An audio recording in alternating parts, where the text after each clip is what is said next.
আমাদের কাছে এরকম তথ্য আছে যে আপনাদের দলের নেতাকর্মীরা যারা আছে তাদের সাথে আওয়ামী লীগের নেতাকর্মীরা গিয়ে ভিড়ছে এবং তাদেরকে ভিড়তে দেয়া হচ্ছে।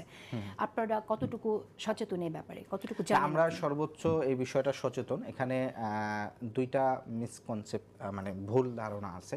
একটা বিষয় হচ্ছে যে আওয়ামী লীগের যারা হচ্ছে আগস্ট পর্যন্ত একেবারে আওয়ামী লীগ যে দলীয় সিদ্ধান্ত নিয়েছে এখানকার গত 15 বছরের হত্যাকাণ্ড গুম খুনের সাথে জড়িত ছিল, এটার সাথে যারা সরাসরি জড়িত ছিল এবং একই সাথে যারা আওয়ামী লীগের এই সিদ্ধান্ত বাস্তবায়নে মাঠে কাজ করছে তাদের বিষয়ে আমরা সর্বোচ্চ সতর্ক এবং তাদের কোনোভাবেই সংগঠনে আসার কোনো ধরনের সুযোগ নাই। কাদের সুযোগ আছে?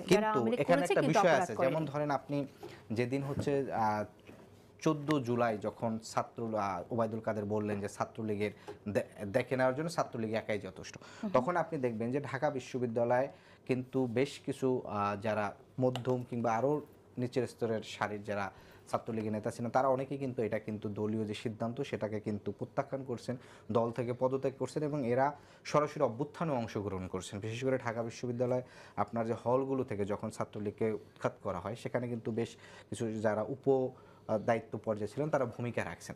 ফলে এরা কিন্তু হচ্ছে যারা অভ্যুত্থানে এরকম ভূমিকা রাখছেন তারা কিন্তু সাংগঠনিক প্রক্রিয়ায় যেহেতু তারা দলের সিদ্ধান্ত বাস্তবায়নের সাথে সাথে জড়িত ছিলেন এবং এটা প্রত্যাখ্যান করে বিদ্রোহ করেছেন কিংবা হচ্ছে এটা অনৈতিক। ব্যাপারটা কেমন কন্ট্রাডিক্টরি হয়ে গেল না? আপনারা একদিকে আওয়ামী লীগ নিষিদ্ধ হোক সেটা চাইছেন, না অবশ্যই আওয়ামী লীগ নিষিদ্ধ হতে হবে। একদিকে আওয়ামী লীগের এক অংশের নেতারা যারা কোনো অপরাধ করেনি তাদেরকে আপনাদের সাথে ঘেরাতে চাইছেন। না, এটা হচ্ছে যার অবস্থানটা জুলাই মাসে অবস্থান সে পরিষ্কার করেছে। আওয়ামী লীগ যে জুলাই মাসে 18-19 তারিখ থেকে যে হত্যাকাণ্ড শুরু করে 16 তারিখ প্রথমে যে কর্মীটার আওয়ামী লীগের যে কর্মী জুলাই অভ্যুত্থানের বিপক্ষে ছিল এবং সে ওই দলেরই কাজ করতে চায়, তাকে আপনি আটকাবেন কি করে?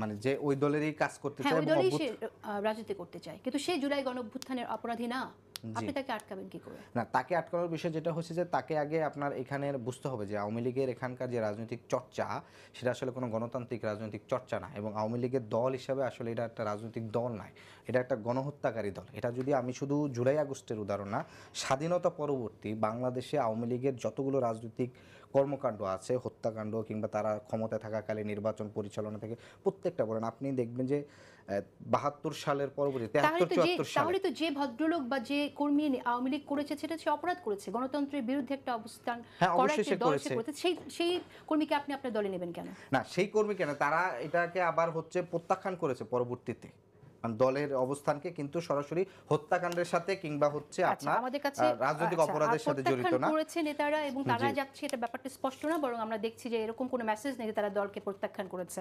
না, এরকম মেসেজ স্পষ্ট আছে, যেমন আমি স্পষ্ট আপনাদের বলি, আমাদের সেন্ট্রালে ধরেন প্রীতম সোহাগ আছেন, তিনি নিজেই সুস্পষ্টভাবে ছাত্রলীগে ছিলেন, খুবই কম